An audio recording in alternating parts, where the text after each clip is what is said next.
माझ्या लाडक्या बाळांनो, माझ्या प्रिय भक्तांनो, आता दिवाळीलाच तुम्ही खूप भरपूर उपाय केले असतील लक्ष्मी प्राप्तीचे, जेणेकरून तुम्ही त्या तिजोरीत ठेवले असतील, तुम्ही म्हणजे पैसे अडके, सोनं नाणं, जे तुम्ही काय तुमच्या ज्या आर्थिक परिस्थितीनुसार ज्या वस्तू तुम्ही ठेवतात त्या जागेला तुम्हाला पवित्र करायचे. परत एक म्हणजे दर महिन्याला तुम्हाला त्या जागेला पवित्र करायचं, जेणेकरून तुमची जी लक्ष्मी स्थिर बसलेली असते ती स्थिर राहील आणि तिला हालचाल होईल आणि परत तुमच्या घरात पैशांचा योग येण्याचे तुमचे जे मार्ग आहेत ते मोकळे होतील. तर त्यासाठी तुम्ही ती तिजोरी थोडंसं गोमूत्र घेऊन त्या रुमालाने स्वच्छ करून घ्या. तिथे तुम्ही भीमसेनी कापूर चारी कोपऱ्यांना ठेवा आणि तिथं रोज धूप अगरबत्ती नक्की ओवाळायचा प्रयत्न करा. नाही जास्त तर गुरुवारी किंवा शुक्रवारी असं कुठली एखादी पौर्णिमा असेल तर पौर्णिमेच्या दिवशी नक्की करा.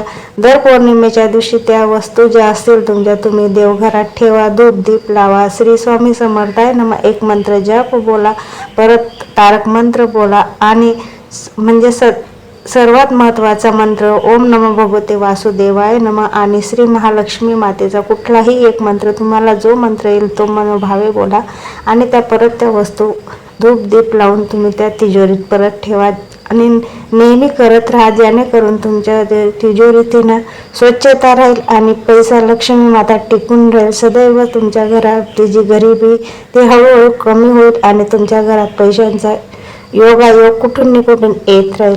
तर भिऊ नका, मी सदैव तुमच्या पाठीशी आहे.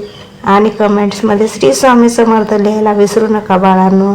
शुभम भवतु, तुमचा दिवस सुखाचा आनंदाचा जाओ हीच माझी सदिच्छा. भिऊ नका, मी सदैव तुमच्या पाठीशी आहे.